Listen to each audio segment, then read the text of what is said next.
একটা সময় ওরা বলতেছে যে সরকার হয়তো কোটা আন্দোলনের দাবি মেনে নিতে পারে। That was the background. তাহলে দাবি মেনে নিলে আন্দোলন কিভাবে চলবে? তখন আমরা চিন্তা করলাম যে তাহলে আমাদের নতুন দাবি দিতে হবে। আমার দেশ পত্রিকাতে একটা কলাম লিখেছেন সাদিক কায়েম ভাই, সেখানে অজানা অনেক তথ্য এসছে, মানে প্ল্যান, পরিকল্পনা, কোথায় কি করতে হবে। সবচেয়ে উল্লেখযোগ্য যে বিষয়টি 9 দফা, এটা কিভাবে তৈরি হলো, কিভাবে আসলো, ছাত্রদের মাঝে কিভাবে এটা গেল, এর নেপথ্যের দুইজনকে আমরা উল্লেখযোগ্য দেখি, মির্জা গালিব এবং বর্তমান ছাত্র শিবিরের জাহিদুল ইসলাম। মানে মোদ্দা কথা শুনতে চাই যে জুলাই আন্দোলনের বিষয়টা আপনাদের মাথায় কিভাবে আসলো, প্ল্যান পরিকল্পনা করতে হবে, আন্দোলন এগিয়ে নিতে হবে, এই বিষয়গুলো মাথায় কিভাবে আসলো? আমি যেটা করেছি সেটা হলো যে আমার সাথে ওদের একেবারে 24 আওয়ার্স একটা কমিউনিকেশন ছিল। আমার বোধ হয় যে 5 তারিখের আগের এক সপ্তাহ আমি 24 ঘন্টার মধ্যে একটা লম্বা সময় কম্পিউটারের সামনে ছিলাম। অল দ্য টাইম আমার phone all the time on ছিল। তো যখন যে সিচুয়েশনে, যে কন্ডিশনে যে কোনো কিছু পরামর্শের জন্য দেখা গেল আমি ঘুমাইছি, ঘুম থেকে জাস্ট ফোন বাজলো, আমি উঠে গেছি, একটা সিচুয়েশনে পরামর্শ প্রয়োজন, ওরা আমাকে কল করলো, আমি সাথে সাথে আমরা ডিসকাস করলাম। কিছুটা সময় হচ্ছে আমরা একসাথে বসে আলাপ আলোচনা করতে হয়েছে জুম মিটিংয়ে। তো ঘটনা প্রবাহের একেবারে টাইমলাইন এবং কনটেক্সট এটা আমি বলতে পারবো না। এটা মূলত যেহেতু ওরা কোঅর্ডিনেশন করছে, ওরা বলতে পারবে। আমি যেটা বলতে পারবো সেটা হলো যে যখনই একটা সিচুয়েশন অ্যারাইভ হয়েছে, যখনই একটা স্ট্র্যাটেজিক ডিসিশনের প্রশ্ন আসছে, তখন হচ্ছে আমরা জুম মিটিংয়ে বসছি, and then these are the context. যেমন 9 দফা নিয়ে সাদিক যেটা বলছে, যে ওখানে কনটেক্সটটা হলো যে একটা সার্টেন সময়, কবে কখন আমি বলতে পারবো না, আমার টাইম কনটেক্সট এগুলো মনে নাই। তো একটা সময় ওরা বলতেছে যে সরকার হয়তো কোটা আন্দোলনের দাবি মেনে নিতে পারে। That was the background. তাহলে যে দাবি, বুঝতে পেরেছেন এটা? না, এটা ওরা আমাকে বলছে। আমি তো আর ফিল্ডে না, তাই না? যারা ফিল্ডে, ওরা ওরা ওরা আমাকে বলতেছে যে আমাদের কাছে কিছু ইনফরমেশন আছে যে সরকার হয়তো দাবি মেনে নিতে পারে। তাহলে দাবি মেনে নিলে আন্দোলন কিভাবে চলবে, তাই না? ইন দ্য মিন টাইম হলো কি, আপনার হচ্ছে ছাত্রদের উপরে হচ্ছে ছাত্রলীগ হচ্ছে ওই দিন আপনার ক্যাম্পাসে ক্র্যাকডাউন করলো, তাই না? তারা হচ্ছে ছাত্রদেরকে শারীরিকভাবে নির্যাতন করলো, পিটাইলো, তারপর কিছু কিছু জায়গায় হচ্ছে আপনার গুলি করলো পুলিশ। তো এই সিচুয়েশনের পরে যখন আন্দোলন থামলো না, আন্দোলন আরও বেগবান হলো, তখন আমাদের কাছে একটা ইনফরমেশন আসলো যে সরকারি দাবি মানতে পারে, তাহলে আন্দোলনের কি হবে?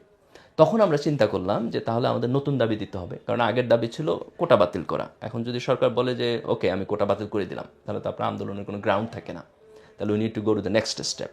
তাহলে নেক্সট স্টেপ হলো যে তাহলে আমাদের সরকারের কাছে দাবি দিতে হবে। তো তখন আমাদের সামগ্রিক আলাপ আলোচনায় উঠে আসলো যে তাহলে আমাদেরকে এমন একটা দাবি দিতে হবে যে দাবিটা সরকারের জন্য মানা অত্যন্ত কঠিন হয়। তখন 9 দফার আলাপ আলোচনা আসলো। তো এটা আমাদের থেকে আলাপ আলোচনা। আমি মনে করি যে বোধহয় অ্যাট দ্য সেম টাইম আরও অনেক ব্যক্তি আরও অনেক জায়গায় পরিস্থিতি নিয়ে আলোচনা করছেন, তারা ইনপুট দিচ্ছেন, এবং এই সকল ইনপুটগুলো একসাথে গিয়েই মূলত হচ্ছে আন্দোলন সামনের দিকে গিয়েছে। আচ্ছা, তার মানে আপনাদের বা যারা দেশে আন্দোলনরত ছিলেন, তাদের শুরু থেকেই টার্গেট ছিল যে সরকারের পতন? না, আমার বোধহয় যে এই বক্তব্যটা ঠিক না। যখন কোটা বিরোধী আন্দোলনটা শুরু হয়েছে, তখন এই কোটা বিরোধী আন্দোলনের মূল স্পিরিট মূলত ছিল কোটা বিরোধী, যে একটা বৈষম্য বিরোধী, আমরা কোটার অবলোপন চাই, এই জায়গা থেকে শুরু হয়েছে। যারা এই আন্দোলন করেছে তারা সবাই তো সরকার বিরোধী, তাই না? যেহেতু তারা আওয়ামী লীগ বিরোধী, আওয়ামী লীগের ফ্যাসিজম তারা চায় না, তাহলে সরকারের পতন তারা চায়। কিন্তু আন্দোলনটা সরকার পতনের টার্গেট নিয়ে শুরু হয়নি। আন্দোলনটা মূলত হচ্ছে আপনার কোটা নিয়েই শুরু হয়েছে। যখন কোটার আন্দোলন সরকার গণতান্ত্রিক পন্থায়, আওয়ামী লীগের তৎকালীন সরকার এটাকে ডিল করলো না, তার ফলশ্রুতিতে পরের সিচুয়েশনগুলো তৈরি হয়েছে। তা আমার মনে হয় যে সরকার যদি প্রথমে খুব ওয়াইজলি ডিল করতো, তাহলে কোটা আন্দোলন এই পর্যায় পর্যন্ত হয়তো যাইতো না।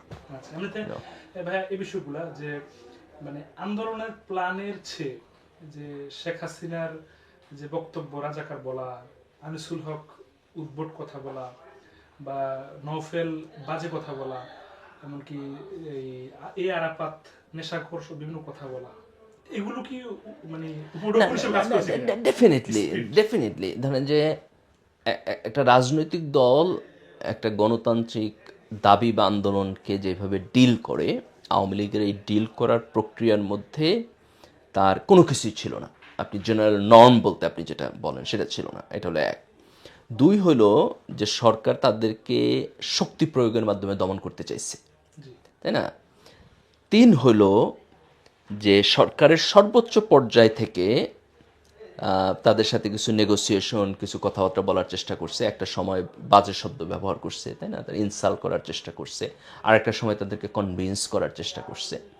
কিন্তু যেহেতু এই দেশের ছাত্ররা এবং বিরোধী রাজনৈতিক দলগুলো একটা লম্বা সময়ে এই যে সরকার আন্দোলন তুঙ্গে উঠলে একটা কথা বইলা মিথ্যা কথা বলে, তারপর পরে এটারে মানে না, সেখান থেকে সরে যায়, এই জিনিসগুলোর সাথে অভ্যস্ত এবং আওয়ামী লীগের এই রাজনৈতিক স্টাইলের সাথে অভ্যস্ত হয়ে গেছে। এই কারণে আওয়ামী লীগের কোনো কথা এবং কোনো বক্তব্য তাদের সাইকিতে কোনো প্রভাব ফেলেনি। আপনি দেখছেন প্রধানমন্ত্রী বক্তব্য দিচ্ছে, কেউ মিনিমাম মুভ করে নাই, তাই না, মিনিমাম মুভ করে নাই, কারণ তারা জানে যে এইগুলো আসলে একটা ট্যাকটিসের পার্ট। তো যেটা হয় যে আপনি যদি অসৎ হন তাহলে হয়তো আপনি একবার কাউকে ফুল করতে পারেন, দুইবার কাউকে ফিল করতে পারেন, তিনবারের সময় তার এটা হয় না।